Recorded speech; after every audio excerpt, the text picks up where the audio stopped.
പരിശുദ്ധ അമ്മയ്ക്ക് വേണ്ടി പ്രത്യേകം മാറ്റിവെച്ച ഒരു മാസമാണല്ലോ ഒക്ടോബർ. നമ്മൾ അമ്മയെ വിളിക്കുന്ന ഒരു വിളിപ്പേര് പരിശുദ്ധ മറിയമേ തമ്പുരാന്റെ അമ്മയെന്നാണ്.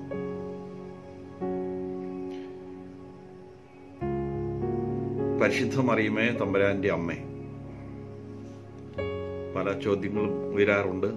ദൈവത്തിന് അമ്മയുണ്ടോ എന്നെല്ലാം. ദൈവം മനുഷ്യനായി പിറക്കാനിടയായതുകൊണ്ട് മനുഷ്യനായി പിറന്നപ്പോൾ അവൻ തെരഞ്ഞെടുത്ത അമ്മയാണ്. ആ അമ്മയുടെ ഒരു പ്രത്യേകത, അവള് പരിശുദ്ധി നിറഞ്ഞവളാണ്.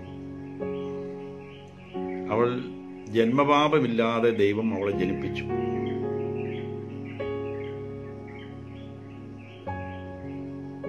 വാഗ്ദാന പേടകത്തെ പറ്റി നമ്മൾ കേട്ടിട്ടുണ്ട്. വാഗ്ദാന പേടകം, അതിൻ്റെ ഉള്ളില് ദൈവത്തിന്റെ വിരൽ കൊണ്ട് എഴുതിയ 10 പ്രമാണങ്ങളുടെ ഫലകങ്ങൾ അതിൻ്റെ ഉള്ളിലുണ്ടായിരുന്നു. ഇസ്രായേൽ ജനത്തിന് ദൈവം വർഷിച്ച മന്ന അടങ്ങിയ ഒരു ഭരണി ഉണ്ടായിരുന്നു. മൂന്നാമത് അഹ്റോന്റെ വടിയും അതിൻ്റെ ഉള്ളിൽ വെച്ചിരുന്നു. ആ വാഗ്ദാന പേടകം എങ്ങോ കാണാതെ പോയി. ദൈവം വേറൊരു വാഗ്ദാന പേടകം ഉയർത്തി.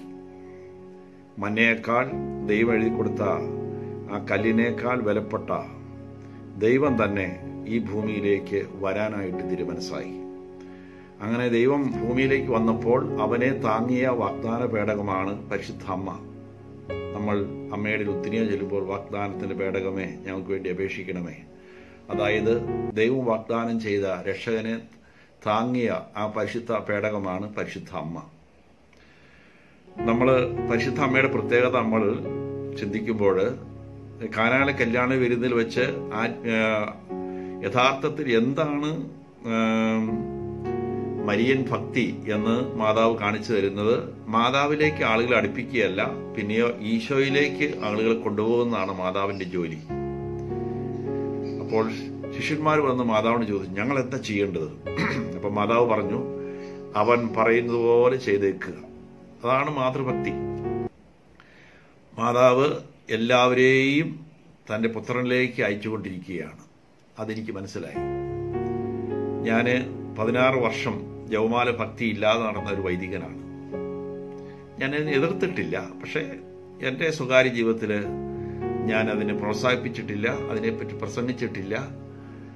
കാരണം ഈശോയുമായി നേരിട്ട് ബന്ധപ്പെടുമ്പോൾ എന്തിനാണ് മാതാവുമായി ഒരു ഭക്തി അടക്കിയുള്ളത്?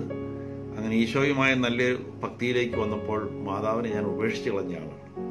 പക്ഷെ എനിക്കത് ചെയ്യുന്നത് തെറ്റാണെന്നുള്ളൊരു ചിന്ത എനിക്കുണ്ടായിരുന്നു. അതുകൊണ്ട് ഞാൻ മാതാവിനെ ഉപേക്ഷിച്ച് പോയപ്പോൾ ഞാൻ മാതാവിനോട് പറഞ്ഞിരുന്നു, ചെയ്യുന്നത് തെറ്റാണെങ്കിൽ നീ എന്നെ തിരുത്തിക്കൊള്ളണമേ എന്ന്. അങ്ങനെ മാതാവ് എന്നെ തിരുത്തി. 1996 ഞാൻ ജർമ്മനിയിൽ ജർമ്മൻകാരെ ധ്യാനിപ്പിക്കാൻ വേണ്ടി പോയി. ഒരു 1.5 മാസം നീണ്ടു നിൽക്കുന്ന ധ്യാനങ്ങളാണ്, ജർമ്മനിയും ഓസ്ട്രിയയുമെല്ലാം. അവിടെ ചെന്നപ്പോൾ ധ്യാനത്തിന് വന്നിരിക്കുന്നവരെല്ലാം മജുഗോറിയയിൽ പോയിട്ട് വന്നിട്ടുള്ളവരാണ്. മജുഗോറിയ എന്ന് പറയുന്നത് കിഴക്കൻ യൂറോപ്പിൽ മാതാവ് പ്രത്യക്ഷപ്പെട്ട ഒരു സ്ഥലമാണ്. ഇപ്പോഴും മാതാവ് അവിടെ പ്രത്യക്ഷപ്പെട്ടുകൊണ്ടിരിക്കുകയാണ്. അവിടെ ചെന്ന് ചേരുന്നവരെല്ലാം ജീവിതത്തിൽ മാറ്റം വരുന്നു.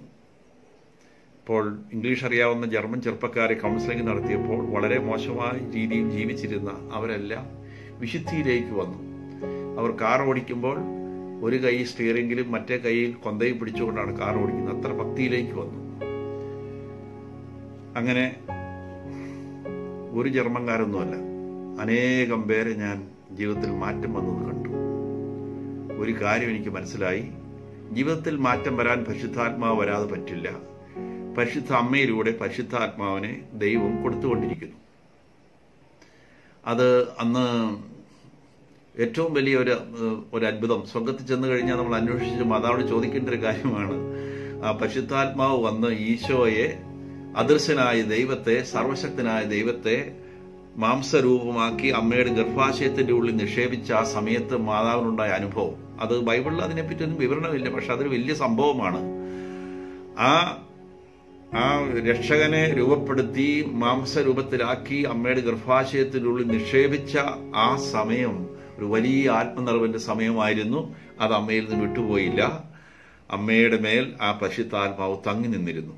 അതുകൊണ്ടാണ് പരിശുദ്ധ അമ്മ എലിസബത്തിന്റെ വീട്ടിലേക്ക് ചെന്നപ്പോൾ അവളിൽ തങ്ങി നിന്നിരുന്ന ആ ദൈവത്തിന്റെ ആത്മാവ് എലിസബത്തിലേക്കും അവളുടെ ഗർഭത്തിൽ കിടന്ന സ്നാപയോഹന്നാന്റെ ഉള്ളിലേക്കും ഇറങ്ങി വന്നത്. അപ്പോൾ കർത്താവ് നിന്നോട് കൂടെ എന്ന് പറയുമ്പോൾ മാതാവിന്റെ കൂടെ ഇപ്പോഴും പരിശുദ്ധാത്മാവുണ്ട്. അതെനിക്ക് മനസ്സിലായി. 16 കൊല്ലം കൊന്ത ഉപേക്ഷിച്ച് നടന്നിരുന്ന വൈദികനായ ഞാൻ, അതായത് ഞാൻ ആരെയും അത് ഉപേക്ഷിക്കാൻ പറഞ്ഞിട്ടില്ല, പക്ഷെ നമുക്ക് അത് താല്പര്യമില്ലായിരുന്നു. വീട്ടിൽ വെച്ച് തന്നെ കൊന്ത ചെല്ലുമ്പോൾ ബോറിംഗ് ആയിട്ട് എനിക്ക് തോന്നിയിട്ടുള്ളത് അന്നൊക്കെ. കാരണം ഞാൻ ജഡിക മനുഷ്യനായിരുന്നു. പിറന്നു വീഴുന്ന ഓരോ കുട്ടിയും, അത് യുവാക്കളും മുതിർന്നവർ തന്നെയും ഒത്തിരി പേര് ജഡികരായിട്ട് തന്നെയാണ് പോയിക്കൊണ്ടിരിക്കുന്നത്. മാമുദിസ മുങ്ങിന്ന് വിചാരിച്ചുകൊണ്ട് അവരാരും പരിശുദ്ധരായി തീരുന്നില്ല. അവരുടെ ജഡമാണ് അവരുടെ ആധിപത്യം പുലർത്തി നിൽക്കുന്നത്. അതുകൊണ്ട് അവർക്ക് ഭക്തി, പള്ളിപ്പോക്ക്, പ്രാർത്ഥന എല്ലാം ഭാരമായി തീരുന്നു. എനിക്കും അങ്ങനെ തന്നെയായിരുന്നു. ഞാനത് വൈദികനായതുകൊണ്ടോ അല്ലെങ്കിൽ വൈദിക ആകാൻ ആഗ്രഹിച്ച ആളായതുകൊണ്ടോ പുണ്യവാളനാണെന്ന് അവകാശപ്പെടുന്നില്ല. അപ്പം ആ ജഡിക സ്വഭാവം കിടക്കുന്നത് കൊണ്ട് കൊന്ത എനിക്ക് ബോറായിട്ട് തോന്നി. എന്നാൽ 1996 ദൈവം എൻ്റെ വീക്ഷണങ്ങളിൽ മാറ്റം വരുത്തി. അപ്പോൾ ഞാൻ ഇന്റർവ്യൂ ചെയ്ത ജർമ്മൻകാര് ഒരാള് 40 വയസ്സായി, കല്യാണം കഴിക്കാതെ ജീവിക്കുകയാണ്. അപ്പം മദാമയ്ക്ക് അല്പം ഭക്തിയൊക്കെ ഉണ്ട്. ഒരിക്കൽ മദാമ പറഞ്ഞു, നമുക്ക് മജിഗോറിയയ്ക്ക് പോകാം. തമാശന് വേണ്ടി ഞാനും പറഞ്ഞു പോയേക്കാമെന്ന്. എന്നാൽ മജിഗോറിയ പള്ളിയുടെ മുറ്റത്തെത്തിയപ്പോൾ ഞാൻ കരയാൻ തുടങ്ങി. ഞാനൊരു കഠിന ഹൃദയനാണ്, ഞാൻ കരയുന്ന ആളൊന്നുമല്ല. ആ മനുഷ്യൻ പറയുകയാണ്, അവസാനം മജിഗോറിയയിലെ കുംസാരക്കൂട്ടിൽ ഞാൻ മുട്ടുമേ നിന്നു. ഞാൻ ദൈവത്തിന്റെ വലിയ അനുഗ്രഹം കൊണ്ട് എനിക്കൊരു ആഗ്രഹമുണ്ട് മജിഗോറിയായിരുന്നു പോകണമെന്ന്. ഞാൻ ചെന്ന് കഴിഞ്ഞപ്പോൾ ഏകദേശം 1/2 കിലോമീറ്റർ നീളത്തിലാണ് ഫ്രഞ്ച് ഭാഷയിൽ, ജർമ്മൻ ഭാഷയിൽ, യൂറോപ്പിൽ ഏതെല്ലാം ഭാഷയുണ്ടോ ആ ഭാഷയിലെല്ലാം കുംസാരം കേൾക്കുവാനായിട്ട്. അതായത് ധ്യാനകേന്ദ്രങ്ങളും വചനപ്രഘോഷണമൊന്നും ഇല്ലാത്ത യൂറോപ്പിൽ അവിടെ ഒരേ ഒരു മാനസാന്തരത്തിനുള്ള വഴിയും പരിശുദ്ധ അമ്മ നടത്തുന്ന ധ്യാനകേന്ദ്രമാണ്. അത് മജിഗോറിയാണ്. അവിടെ പോകുന്നവർക്കെല്ലാം മാറ്റം സംഭവിക്കുന്നു. ഞാൻ ഓസ്ട്രിയയിൽ ചെന്നപ്പോൾ ഹോട്ടലിൽ ധ്യാനം നടക്കുകയാണ്. സുന്ദരിയായ ഒരു 27 വയസ്സുകാരി പെങ്കൊച്ച കൈ ഉയർത്തി പിടിച്ചിങ്ങനെ പ്രാർത്ഥിച്ചുകൊണ്ട് നിൽക്കുകയാണ്. അവളാണ് ധ്യാനം ഓർഗനൈസ് ചെയ്തിരിക്കുന്നത്. അവൾക്ക് ഇംഗ്ലീഷ് അറിയാം. അവളോട് ചോദിച്ചു, നീ എങ്ങനെയാണ് ഇതിലേക്കെല്ലാം വന്നത്? അവൾ പറഞ്ഞു, 10 കൊല്ലം ഡ്രഗ് അടിച്ച് നടക്കുകയായിരുന്നു. എൻ്റെ അമ്മ മജിഗോറിക്ക് പോയി, ഒരിക്കലും എനിക്കും പോകണമെന്ന് തോന്നി. എൻ്റെ മേൽ പരിശുദ്ധാത്മാവ് എഴുന്നള്ളി വന്നു, ഡ്രഗും എല്ലാം തെറിച്ചു പോയി. അപ്പോൾ അതുകൊണ്ട് ഞാൻ പാടബോൺ എന്ന സ്ഥലത്ത് ജർമ്മൻകാർക്ക് ഒരുപാട് നേരം ധ്യാനിച്ചുകൊണ്ടിരിക്കാൻ പറ്റുകയില്ല. ഒരു 45-1 മണിക്കൂർ കഴിഞ്ഞ് ഉടനെ തന്നെ അവർ വിട്ടോളണം. ഉടനെ തന്നെ അവർക്ക് അല്പം സ്നാക്സ്, അതുപോലെ തന്നെ എന്തെങ്കിലുമൊക്കെ കൂഹൻ, ജർമ്മൻ കേക്ക് പ്രസിദ്ധമാണ്, അത് കഴിക്കുന്ന പരിപാടിയാണ്. എനിക്കും അത് വലിയ ഇഷ്ടമാണ്. അപ്പോൾ ജർമ്മൻ കേക്ക് കഴിച്ചുകൊണ്ട് നിൽക്കുന്ന സമയത്ത് 2 മുസ്ലിങ്ങൾ, തുർക്കിക്കാർ മുസ്ലിങ്ങൾ, ചെറുപ്പക്കാർ, പെണ്ണ് കെട്ടാത്തവന്മാർ ബൈബിൾ പിടിച്ചുകൊണ്ട് നിൽക്കുകയാണ്. ഞാൻ ചോദിച്ചു, നിങ്ങളെന്താ ഇവിടെ? ഞങ്ങൾ മജിഗോറിയായി പോയി, പരിശുദ്ധാത്മാവ് ഞങ്ങളുടെ പേര് വന്നു, ഞങ്ങൾ വിശ്വാസികളായി മാറി. ഇപ്പം പരിശുദ്ധാത്മാവ് വരിക എന്നുള്ളത് പരമപ്രധാനമായ കാര്യമാണ്. ദൈവം തന്റെ പരിശുദ്ധാത്മാവിന് കൊടുക്കുന്ന ഒരു വഴി പരിശുദ്ധ അമ്മ വഴിയാണ്. അതുകൊണ്ട് ജപമാല ചൊല്ലാൻ മുട്ടുമേ നിൽക്കുമ്പോൾ ആ കുടുംബങ്ങളിലേക്ക് ദൈവത്തിന്റെ പരിശുദ്ധാത്മാവ് എഴുന്നള്ളി വരുന്നു എന്ന കാര്യം ഓർക്കുക. പരിശുദ്ധ അമ്മയിൽ അന്ന് ഈശോ അവളുടെ ഗർഭത്തിൽ പൂജാതനായ സമയത്ത് ദൈവം വെച്ച ആ പരിശുദ്ധാത്മാവ് വിട്ടുപോകാതെ ഇപ്പോഴും ഉണ്ട്.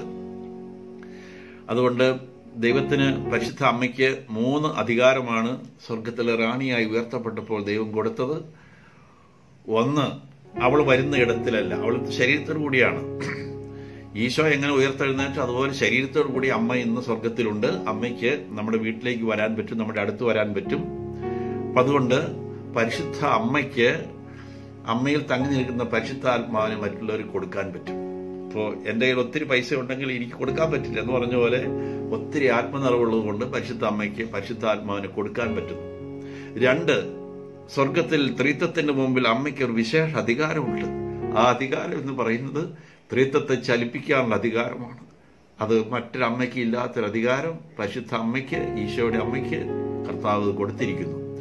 3ാമത്തെ അധികാരം അത് സാത്താന്റെ മേൽ അധികാരമാണ്. ഒരമ്മ പരാജയപ്പെട്ടെടുത്ത് മറ്റൊരമ്മയ്ക്ക് ഉയർച്ച ദൈവം കൊടുത്തിരിക്കുകയാണ്. അതെല്ലാം ദൈവത്തിന്റെ കരുണയാണ്. അങ്ങനെ ആ പരിശുദ്ധ അമ്മ എവിടെ വരുന്നുവോ പിശാച് ആ പ്രദേശത്ത് അപ്രത്യക്ഷമാകുന്നു. നമ്മുടെ കുടുംബത്തിലേക്ക് പിശാച് കയറി വരണ്ടെന്ന് ആഗ്രഹമുണ്ടെങ്കിൽ ദിവസം 1 പ്രാവശ്യമെങ്കിലും മുട്ടുമേ നിന്ന് മുട്ടുവേൽ നിന്നുകൊണ്ട് ജപമാല അർപ്പിക്കാനായിട്ട് നാം സമയം കണ്ടെത്തണം. കാരണം ഈശോ എങ്ങനെ മരിച്ചുയർത്തി വ്യക്തിപരമായി നമ്മുടെ നടുവിൽ വരുന്നുവോ അതുപോലെ അമ്മയും കണ്ണുകൊണ്ട് കാണുന്നില്ലെങ്കിലും നമ്മുടെ നടുവിൽ വരും എന്ന കാര്യം ഓർക്കുക. അതുകൊണ്ട് പരിശുദ്ധ അമ്മയുടെ പരിശുദ്ധി എവിടെ നിന്ന് പുറപ്പെട്ടു വന്നു എന്ന് നമ്മൾ ആലോചിക്കണം. നമ്മൾ തുടർന്നുള്ള നമ്മുടെ ധ്യാനം പരിശുദ്ധ അമ്മയുടെ ഈ പരിശുദ്ധിയുടെ ഉറവിടം എവിടെ? അത് ദൈവം തന്നെയാണ്. ദൈവത്തിന് പല സ്വഭാവങ്ങളുണ്ട്, പല ഗുണങ്ങളുണ്ട്. ഒന്ന്, ദൈവം സർവശക്തനായ ദൈവമാണ്, അവിടത്തേക്ക് അസാധ്യമായി ഒന്നുമില്ല. രണ്ട്, അവർ സർവജ്ഞാനിയാണ്, അവിടെ നിന്ന് അറിയാത്തതായി ഒന്നുമില്ല, ആരും അവർക്ക് പറഞ്ഞു കൊടുക്കണ്ട. യേശുവിന്റെ സമകാലികരായ ആൾക്ക് പ്രശ്നം, ഒരു സ്കൂളിലും പോകാതിരിക്കും. ഈശോയെ സ്കൂളിൽ വിട്ടില്ല, സ്കൂളിൽ വിടേണ്ട ആവശ്യമില്ലല്ലോ, സ്കൂളിൽ വിടേണ്ട ആവശ്യമില്ല, ഒരു സ്കൂളിലും പോകാതിരിക്കുക. ഇവൻ ഈ അറിവ് എവിടെ നിന്ന് കിട്ടിയെന്നായിരുന്നു യേശുവിന്റെ സമകാലികരായ അവിശ്വാസികളായിരുന്ന യഹൂദന്മാരുടെ സംശയം. മൂന്നാമത്, അവർ സർവ്വയാപിയാണ്, അവിടത്തേക്ക് അങ്ങ് കോടാനുകോടി നക്ഷത്രങ്ങൾ മീതെയും അവിടുന്ന് സന്നിഹിതനാണ്, ഈ ഭൂമിയിലും നമ്മുടെ അടുത്തും എല്ലായിടത്തും. ദാവീദ് 130 സങ്കീർത്തനത്തിൽ പറയുന്നുണ്ട്, എവിടെ പോയി ഒളിക്കും നിന്റെ മുമ്പിൽ നിന്ന്, അവിടുന്ന് എവിടെ പോയാലും നീ ഉണ്ടല്ലോ എന്ന്. അതുകൊണ്ട് ആർക്കും അവന്റെ മുമ്പിൽ നിന്ന് മറഞ്ഞിരിക്കാൻ പറ്റുകയില്ല. അവിടുത്തെ ഒരു പ്രത്യേകത, അവിടുത്തെ ആദിയും അന്തവുമില്ലാത്തവനാണ്. മറ്റൊരു പ്രത്യേകത, അവിടത്തേക്ക് മാറ്റമില്ല.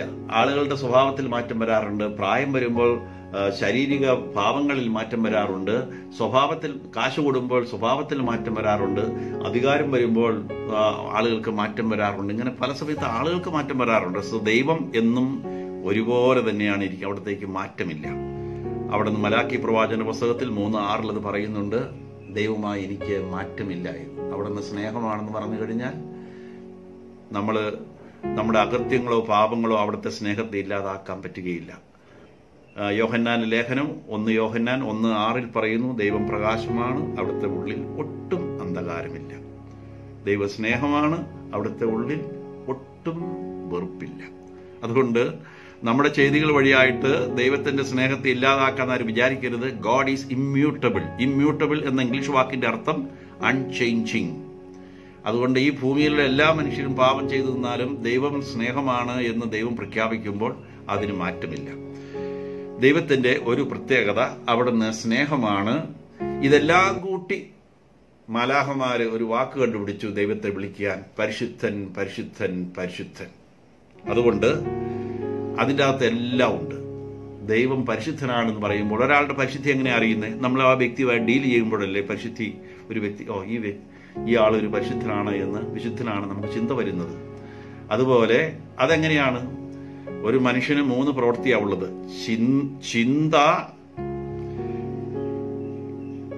ചിന്ത, വാക്കുകള്, പ്രവൃത്തി. ഇത് 3 നോക്കി ഇപ്പൊ ചിന്തകൾ നമുക്ക് എന്താണെന്ന് അറിയാൻ പറ്റില്ലെങ്കിലും ഏകദേശം നമുക്കറിയാം വ്യക്തി എന്താ ചിന്തിക്കുന്നതെന്ന്. ചിന്ത, വാക്ക്, പ്രവൃത്തി, ഇത് 3ലും ദൈവം പരിശുദ്ധനാണ്. അവിടുത്തെ ചിന്തയിൽ ഒന്നും മോശമായിട്ടില്ല, അവിടുത്തെ വാക്കിൽ ഒന്നും മോശമായിട്ടില്ല, അവിടുത്തെ പ്രവൃത്തിയിൽ ഒന്നും മോശമായിട്ടില്ല. ഇപ്പൊ ഈ കൊറോണ കാലഘട്ടമാണ്. ചെകുത്താൻ ഇങ്ങനെ കൊറോണ ലോകം മുഴുവൻ വിതച്ചിരിക്കുകയാണ്. ദൈവമാണ് വിതച്ചേക്കുന്നതെന്ന് ആരും വിചാരിച്ചേക്കരുത്. കാരണം ദൈവത്തിൽ നിന്ന് നല്ലതല്ലാതെ ഒന്നും വരികയില്ല. അപ്പൊ അതുകൊണ്ട് തിന്മയായിട്ടുള്ളതാണ് പിശാചിൽ നിന്ന് പുറപ്പെട്ടു വരുന്നത്.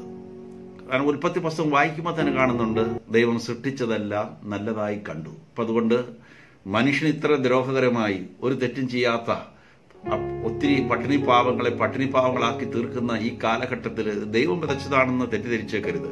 കാരണം പിശാച് അങ്ങനെ ചിന്തിപ്പിക്കാൻ നമ്മളെ പ്രേരിപ്പിക്കും.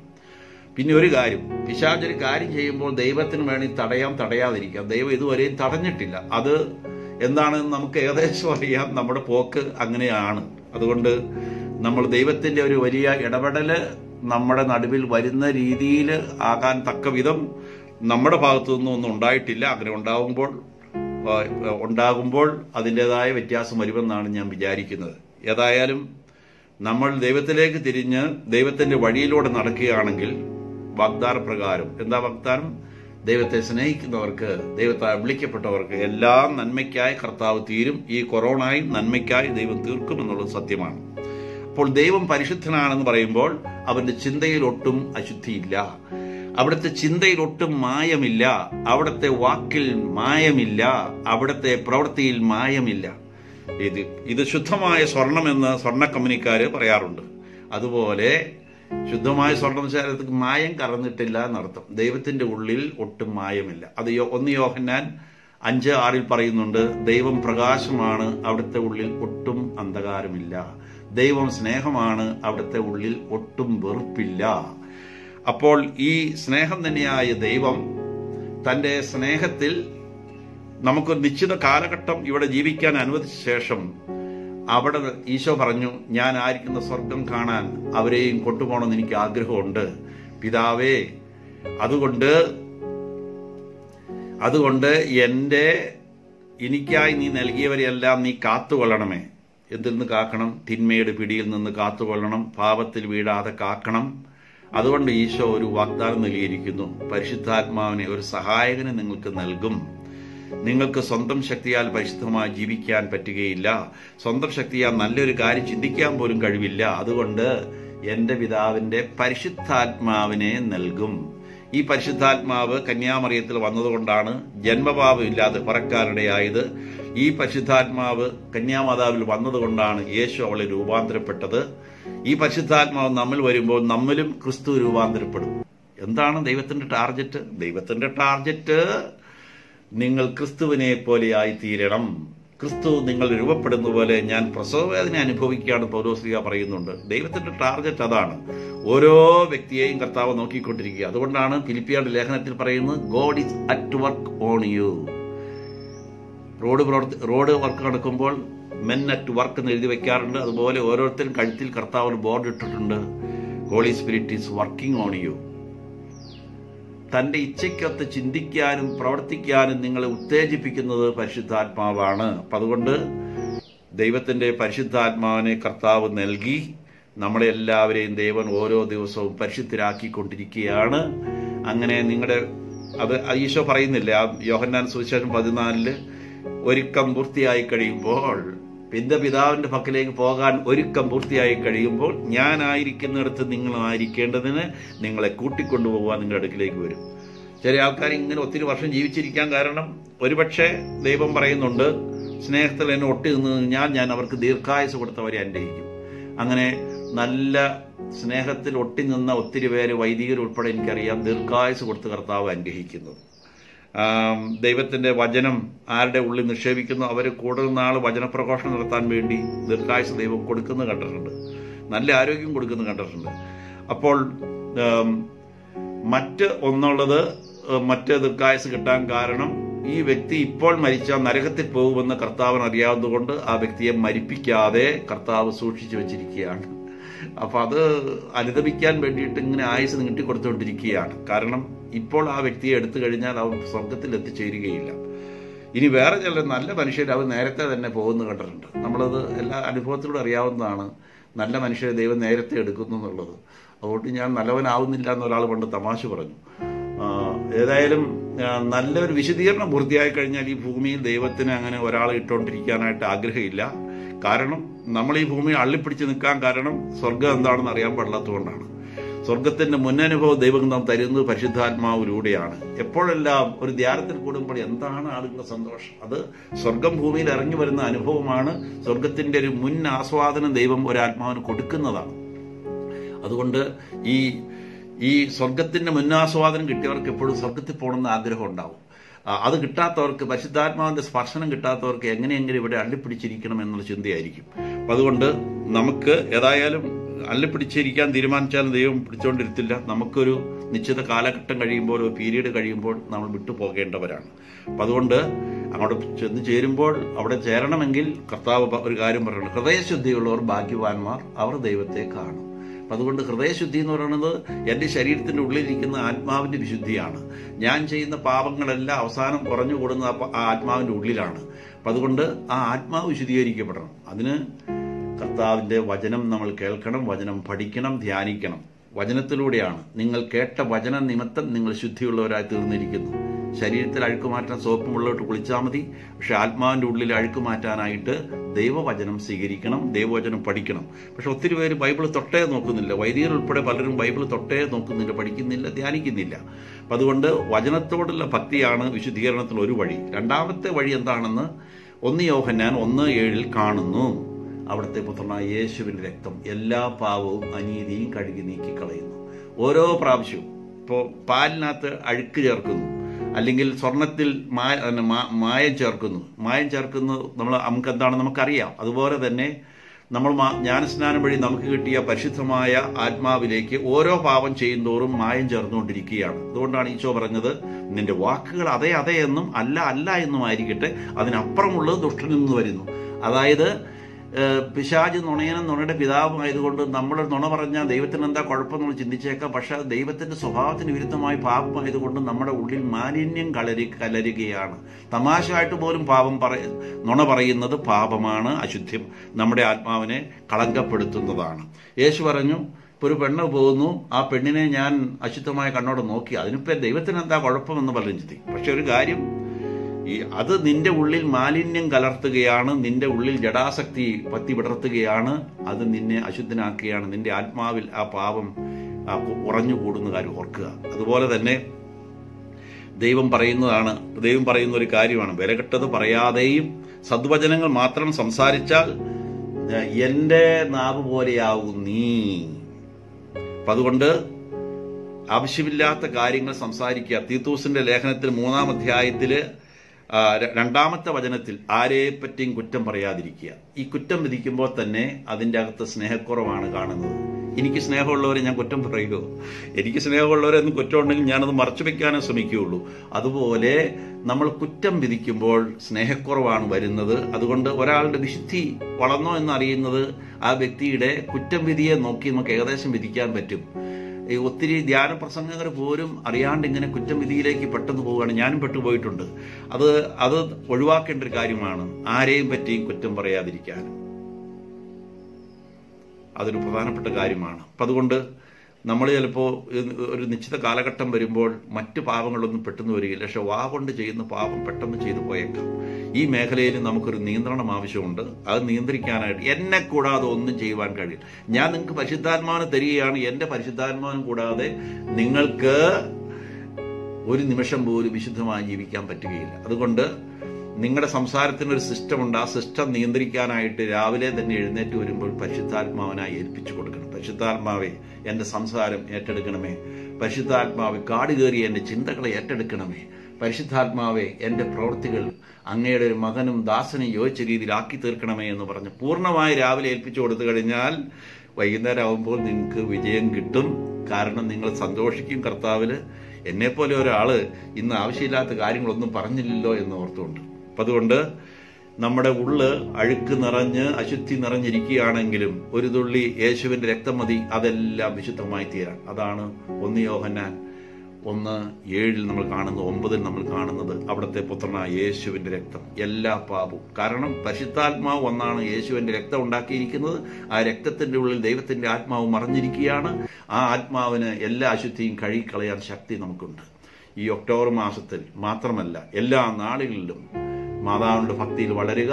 കാരണം ഈശോയുടെ ജീവിതം ധ്യാനിച്ചുകൊണ്ട് പരിശുദ്ധ അമ്മയോട് ചേർന്ന് നമ്മൾ ലോകം മുഴുവനും വേണ്ടി പ്രാർത്ഥിക്കുകയാണ്. ലോകത്തിൽ എത്ര പേർക്ക് വേണ്ടിയാണ്? പാപികൾക്ക് വേണ്ടി. എപ്പോഴും ഞങ്ങളുടെ മരണം എത്ര പാപികളുണ്ട്? 780,80,000 പാപികളാണ് ഭൂമുഖത്തുള്ളത്. ആ പാപികൾക്കെല്ലാം വേണ്ടി നമ്മൾ പ്രാർത്ഥിക്കുകയാണ് ചെയ്യുന്നത്. അപ്പം അതുകൊണ്ട് എൻ്റെ ഈശോയെ, ഞങ്ങളുടെ പാപങ്ങൾ പറക്കണമേ, നരകാഗ്നി ഞങ്ങളെ രക്ഷിക്കണമേ. എല്ലാവരും തന്നെ നരകാഗ്നിയിലേക്കുള്ള വഴിയിൽ പോയിക്കൊണ്ടിരിക്കുകയാണ്. അതുകൊണ്ട് പരിശുദ്ധ അമ്മ ചൊല്ലിത്തന്ന 1917 ഫാത്തിമയിൽ പ്രത്യക്ഷപ്പെട്ട് രക്ഷ്യ മാനസാന്തരപ്പെടും എന്ന് പറഞ്ഞ കൂട്ടത്തിൽ പരിശുദ്ധ അമ്മ പഠിപ്പിച്ച പ്രാർത്ഥനയാണ് ഫാത്തിമയിലെ പ്രാർത്ഥന. എൻ്റെ ഈശോയെ, ഞങ്ങളുടെ പാപങ്ങൾ പറക്കണമേ, നരകാഗ്നി ഞങ്ങളെ രക്ഷിക്കണമേ. അതുകൊണ്ട് കൊന്ത ആദ്യ അവസാനം വലിയ ദൈവാരാധനയാണ്. നിന്റെ ഉദരഫലമായി ഈശോ അനുഗ്രഹീതനാകുന്നു. നിന്റെ ഉദരഫലമായി ഈശോ അനുഗ്രഹിക്കപ്പെട്ടവനാവുന്നു. ഈശോയെ വാഴ്ത്തിക്കൊണ്ടിരിക്കുകയാണ്. ബൈബിൾ പറഞ്ഞിട്ടുണ്ട്, അത് ബൈബിളിൽ പറഞ്ഞ് പരിശുദ്ധാത്മാവല്ലേ എഴുതിപ്പിച്ചു വെച്ചിരിക്കുന്നത്. സകല തലമുറയും എന്നെ ഭാഗ്യവതി എന്ന് പ്രകീർത്തിക്കുമെന്ന് പരിശുദ്ധാത്മാവല്ലേ എഴുതിപ്പിച്ചു വെച്ചിരിക്കുന്നത്. അതുകൊണ്ട് നമ്മൾ പരിശുദ്ധ അമ്മയെ കത്തോലിക്ക സഭയിൽപ്പെട്ടവര്, ഓർത്തഡോക്സ് സഭയിൽപ്പെട്ടവര്, യാക്കോബ് സഭയിൽപ്പെട്ടവരെല്ലാം അമ്മയെ ആദരിക്കുന്നു. കാരണം അത് വചനമനുസരിച്ച് പ്രവർത്തിക്കുന്നതാണ്. എൻ്റെ അമ്മയെ കിളവിയാണെങ്കിലും എനിക്കിഷ്ടമാണ്, അത് വേറെ പലർക്ക് ഇഷ്ടമല്ലായിരിക്കാം. അതുപോലെ ഈശോയുടെ അമ്മയ്ക്ക് ഈശോയെ ഇഷ്ടമാണ്. ഈശോയെ ഇഷ്ടമാണെന്ന് പറയുകയും അമ്മയെ കൊഞ്ഞനും കുത്തുകയും ചെയ്യുന്നത് ശരിയാണോ എന്ന് ആലോചിക്കണം. എൻ്റെ അമ്മയെ ഒരാൾ വേദനിപ്പിച്ചു കഴിഞ്ഞാൽ വർഷങ്ങൾ കഴിഞ്ഞാൽ പോലും അത് ക്ഷമിക്കാൻ എനിക്ക് പ്രയാസമുണ്ട്. അപ്പം അതുകൊണ്ട് ദൈവം എത്രയോ വലിയ കരുണയോട് കൂടിയാണ് നമ്മൾ പ്രവർത്തിക്കുന്നത്. പരിശുദ്ധ അമ്മയെ ചുമ്മാ പൈശാചികമായ രീതിയിൽ ആളുകൾ ആക്രമിക്കണ്ട, ഇനി വന്നിച്ചില്ലെങ്കിലും വേണ്ട, നിന്ദിക്കണ്ട, അത്രയും നമ്മൾ ചെയ്യണം. നമുക്കൊരു നിമിഷം പ്രാർത്ഥിക്കാം. സ്വർഗത്തിലെ പിതാവേ, ഈ പ്രഭാതത്തിൽ അവിടുത്തെ മക്കളെ ഉദ്ദേശിച്ച് ഈ വചനങ്ങൾ പറയുവാൻ അവിടുത്തെ ആത്മാവ് തന്നെയാണ് എന്നെ സഹായിച്ചത്. ഈ വചനങ്ങൾ കേൾക്കുന്ന അനേകരുടെ ഹൃദയങ്ങളിൽ ചലനം ഉണ്ടാക്കണമേ.